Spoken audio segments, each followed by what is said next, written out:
કેન્દ્રીય મંત્રી અને સર્વના લોકલાડીલા નેતા સન્માન્ય ભરતસિંહ સોલંકી સાહેબને વિનંતી કરીશ કે આપણને માર્ગદર્શન આપે.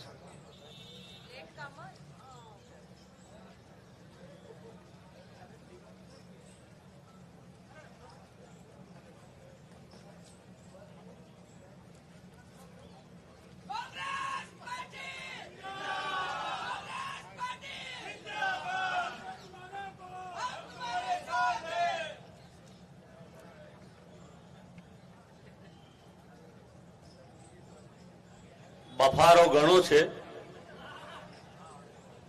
વરસાદ પડતો નથી એ સારું છે. થોડી ઠંડક થઈ જાય, આ પેલા જાય એટલે આનંદ થાય. આજે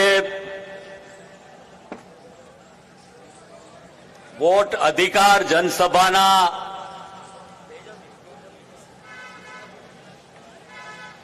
દેશવ્યાપી કાર્યક્રમના ભાગરૂપે ગુજરાત પ્રદેશ કોંગ્રેસ સમિતિ દ્વારા આયોજિત કાર્યક્રમ, જેમાં આપણા સૌના વડીલ, રાષ્ટ્રના વરિષ્ઠ નેતા, ગુજરાતના પ્રભારી સાંસદ આદરણીય મુકુલજી,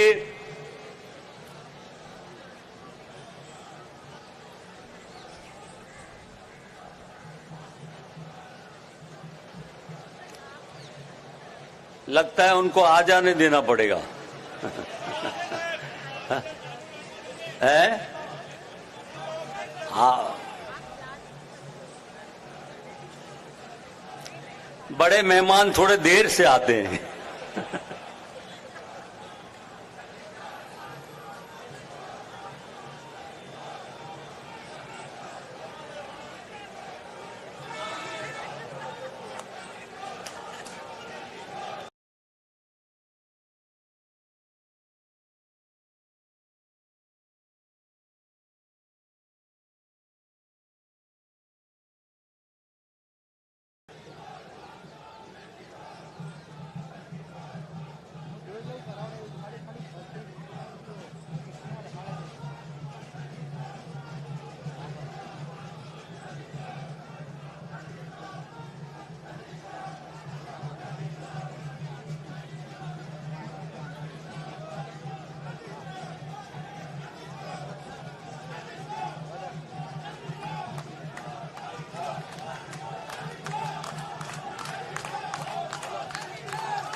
आप बोले तो मैं बोलूं.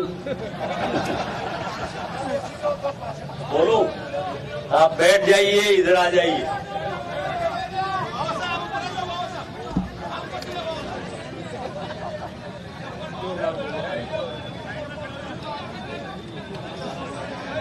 आदरणीय मुकुल जी, गुजरात प्रदेश कांग्रेस समिति सम्मानित प्रमुख माननीय भाई श्री अमित भाई,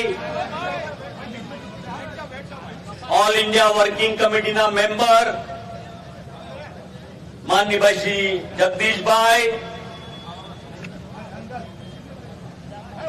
गुजरात कांग्रेस पूर्व प्रमुख, राज्यसभा सांसद आदरणीय शक्ति सिंह जी,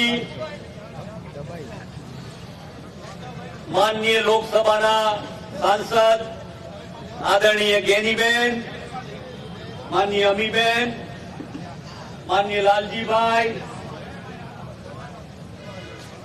ऑल इंडिया कांग्रेस सम्मानित सेक्रेटरी श्रीओ, कार्यकारी प्रमुख माननीय भाई जिग्नेश भाई, माननीय इंद्रविजय सिंह भाई, ऋत्विक भाई, मंच पर माननीय વિધાનસભા ઉપપક્ષના નેતા માનનીય શૈલેષભાઈ, મંચસ્થ સૌ ધારાસભ્યો, આગેવાનો અને આપ સૌ જોરશોરથી ઓટ ચોર ગદ્દી છોડના સૈનિકો, જન યોદ્ધાઓ,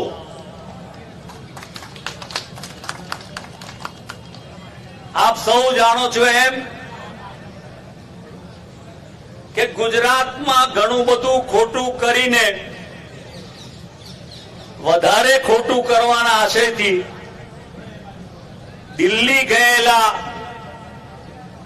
વડાપ્રધાને દિલ્હીમાં જવા માટે કોંગ્રેસની યુપીએ સરકાર, જેણે ખૂબ સારા કામ કર્યા, લોકોના કામ કર્યા, પ્રગતિ કરી, વિકાસ કર્યો, લોકોને ગરીબીની રેખામાંથી બહાર લાવ્યા, મોંઘવારી રોકી રાખી, પેટ્રોલ ડીઝલના ભાવ ટકાવી રાખ્યા, એવા સમયે કોંગ્રેસ પર કેટલાક લોકો દ્વારા ભ્રષ્ટાચારના આક્ષેપો કરી આંદોલન કર્યું અને 2014માં એમણે સત્તા મેળવી. એ સત્તા મેળવીને આવતાની સાથે એમણે જે કામ શરૂ કર્યા, એમણે વીણીને ગુજરાત અને બીજા રાજ્યોમાંથી નામચીન અધિકારીઓ, જે એમના લાગતા વળગતા હતા, જે એમનું કયું કરતા, એવાને જીએસટી, ઇન્કમટેક્સ, ઈડી, સીબીઆઈ અને ઇલેક્શન કમિશનમાં એમને પદાધિકારીઓ બનાવ્યા. અને આ એપોઇન્ટમેન્ટો એટલા માટે આપી કે ડરાવી, ધમકાવી, દાદાગીરીને જેમ અંગ્રેજો આ દેશ પર રાજ કરતા હતા એ પ્રકારેનું રાજ એમણે શરૂ કર્યું. આજે વોટ ચોરીની વાત રાહુલજીએ જે પ્રકારે કર્ણાટકથી પકડી, મહારાષ્ટ્રની વાત કરી, ગુજરાતમાં જે પ્રકારે એમના પ્રમુખ, એમના મંત્રી સી.આર. પટેલની વાત પકડાઈ, એ બધી વાતો પકડાયા પછી આજે જન આંદોલન દેશમાં શરૂ થયું છે. ચોક્કસપણે રાહુલજીએ જે પહેલ કરી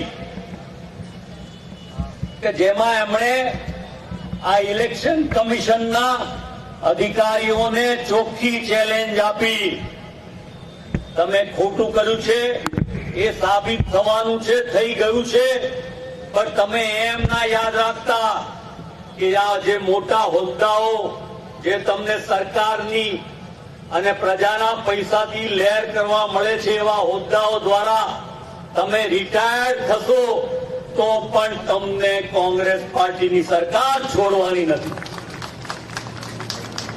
અને આ વાત એકલા ઇલેક્શન કમિશન માટે નહીં, પણ એ ગુજરાત હોય કે બિહાર હોય કે બીજા રાજ્યો હોય, કર્ણાટક કે હિમાચલમાં, એ તમામ રાજ્યોમાં આ વાત ચોક્કસપણે રાહુલ ગાંધી કરાવડાવવાના છે.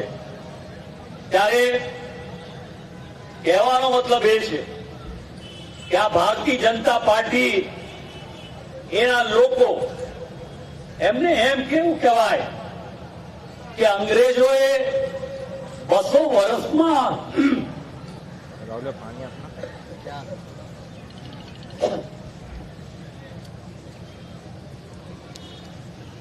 200 વર્ષમાં જેટલો દેશને લૂંટ્યો, એના કરતા વધારે આ નેતાઓએ, ભાજપના નેતાઓએ, મોદી, અમિત શાહે 11 વર્ષમાં દેશને લૂંટી લીધો. આ વાત સમજવાની છે કે જયારે આવા લોકો, અને આજે જે પ્રકારે, જેમ અહીંયા સરસ મજાની વાત લાલજીભાઈએ કરી, સરસ મજાનું આંદોલન ભાઈ જિગ્નેશભાઈ, લાલજીભાઈ, ઇન્દ્ર વિજયસિંહ અને બધા સાથીઓ કરે છે, એ પ્રકારે એમણે કહ્યું કે પપ્પુ પપ્પુ કહેતા હતા, પણ એ તો એમના પપ્પા નહીં, એમના દાદા નીકળ્યા. એટલે વાત એ છે કે એવું કે છે ને સત્ય અને અસત્યની લડાઈ, એમાં રાહુલજીએ પ્રૂવ કર્યું કે રાहुल गांधी अकेला ही भाजपा को काफी है અને એના આધાર પર આજે દેશની પરસેપ્શન બદલાઈ ગયું. સામાન્ય લોકો વાતો કરે, પહેલા મીડિયામાં જોઈએ તો એફબી હોય, વોટ્સઅપ હોય અથવા તો ઇન્સ્ટાગ્રામ હોય તો આપણને એમ લાગે કે રાહુલજી વિરુદ્ધ લખાય છે. આજે ઊંધું થઈ ગયું. 3 ગણા સોશિયલ મીડિયાના મેસેજીસ રાહુલજી કોંગ્રેસની તરફેણમાં અને 3 ગણા નરેન્દ્ર મોદીની વિરુદ્ધ થતા થઈ ગયા છે. સાથે સાથે પરિસ્થિતિ એવી આવી કે હવે સામાન્ય લોકો તો નહીં પણ સાધુ સંતો, જૈન મુનિ, સોશિયલ મીડિયા, કોર્પોરેટ લોકો, બુદ્ધિજીવી લોકો, એ સામાન્ય પ્રજા પણ માનતી થઈ ગઈ કે રાહુલ ગાંધી સાચા નેતા છે, પ્રજાના નેતા છે, જનનાયક છે. બાકી કોણ રહ્યું? તો મારી સામે ઉભેલા મીડિયા વાળા. પણ તમે તો બિચારા નોકરિયાત માણસો છો, તમારો કોઈ વાંક ગુનો ન ગણાય. પણ તમારા માલિકો અને પેલા ભાજપના અંધ ભક્તો એ આ વાત સ્વીકારવા તૈયાર નથી. પણ સમય જલ્દી આવી રહ્યો છે કે ઇન્ડિયા એલાયન્સ બિહારમાં ચોક્કસપણે જીતવાનું ને જીતવાનું છે. બિહાર અને ગુજરાતની નાતો છે. બિહારથી આંદોલન, આઝાદીની લડાઈની શરૂઆત થઈ હતી અને ગુજરાતે પૂરું કર્યું હતું ગાંધી અને સરદારે. એટલે આ વખતે પણ બિહારના આ ચૂંટણીમાં ચોક્કસપણે કોંગ્રેસ પાર્ટી એના એલાયન્સ, ઇન્ડિયન એલાયન્સ સાથે જીતવાની છે, એમાં કોઈ શંકાને સ્થાન નથી. ક્રાંતિ આખા દેશમાં ફેલાઈ રહી છે અને એટલા માટે આપણે બધાએ કહ્યું કે આવનારી તાલુકા, જિલ્લા પંચાયત, લોકલ બોડીઝની ચૂંટણીમાં સાથે મળીને તાકાતથી લડીને પરચો બતાવવાનો. હું તમને એક વાત ચોક્કસ કહું છું કે લખી રાખજો કે આવતા 2026ના એન્ડ પહેલા આ દેશમાંથી ભારતીય જનતા પાર્ટીના વડાપ્રધાન તરીકે નરેન્દ્ર મોદી રહેવાના નથી અને ચોક્કસપણે એમની સરકાર જશે, બિહારથી જશે, બીજી રીતે જશે, દેશમાં ક્રાંતિ થશે અને એ ક્રાંતિ દ્વારા હવે તૈયારી રાખીએ આપણે 27ની. 27 ને બદલે મધ્ય સત્ર ચૂંટણી આવશે, મિડ ટર્મ પોલ આવશે. ગુજરાત અને દેશના બીજા ભાગોમાં એવી પરિસ્થિતિનું નિર્માણ થશે કે આ ભારતીય જનતા પાર્ટીની સામે એક લોક ચળવળ એવી થશે અને એ લોક ચળવળથી આખો દેશનું પરિવર્તન અને ક્રાંતિ થઈ જશે. અમે કેટલાક મિત્રો મળીએ ત્યારે વાત થાય કે આપણે જેમ બધા ફરે છે એમ ગુજરાતના ખૂણે ખૂણે, ગલીએ ગલીએ, શેરીઓમાં ફરવું જોઈએ અને મળીને વોટ અધિકાર યાત્રાની વાત કરવી જોઈએ. मुकुल जी, गुजरात प्रदेश कांग्रेस समिति जो भी अपना कार्यक्रम बनाएगी, हम सब साथी मिलके पूरे गुजरात में घूम के जो कार्यक्रम, जो हमारे राहुल गांधी की इच्छा है गली गली, नुक्कड़ नुक्कड़ हर आदमी के पास पहुंच के राहुल गांधी का मैसेज पहुंचाए. तो इसलिए मैं कह रहा हूं कि ये 2026 में राहुल गांधी की नेतृत्व में, अगुवाई में इंडिया अलायंस और पूरे देश की जनता ये भारतीय जनता पार्टी की सरकार को भगाएगी. एक नया चेंज आएगा और ये चेंज को लेके हमें निकलना है और इसलिए हम सबको राहुल गांधी का जन योद्धा बनना है और जन योद्धा बन के राहुल गांधी का समर्थन करना है. आप सब बड़ी उत्साह के साथ यहाँ आए हैं, ये उत्साह बना के रखना है. यहाँ से जाके घर वापस जाके हमारा ठीक हो गया ये नहीं मानना है. बदलाव लाने के लिए हमारा संघर्ष जारी रहना चाहिए और जब भी परिस्थिति और हमारी नेतृत्व हमें आगाह करे तो हमें पूरी ताकत के साथ खड़ा रह के पार्टी को मजबूत करना है. क्योंकि ये जो ताकतें हैं आज राष्ट्र में, जिन्होंने पूरे देश को बर्बाद किया, पहलगाम से लेके देखिए आप पूरी परिस्थिति, चाहे डिफेंस की बात हो, चाहे विदेश नीति की बात हो, चाहे महंगाई की बात हो, हर बात में जो विफल हो गए हैं और ये वोट चोरी करके जो राजनीति चला रहे हैं उसका जवाब जनता ही दे सकती है। और हम सबको झूठ के BLA बूथ लेवल एजेंट यहां से जब घर जाए तो दिमाग में लेके जाए, मैं और बनूंगा तो नहीं बनूंगा, लेकिन कम से कम कांग्रेस पार्टी का बूथ लेवल एजेंट तो जरूर बनूंगा। कांग्रेस को मजबूत करने के लिए, देश को बचाने के लिए ये काम ये करेंगे। ये पूरे विश्वास के साथ आप सबका अभिनंदन, आप सबका बहुत बहुत धन्यवाद।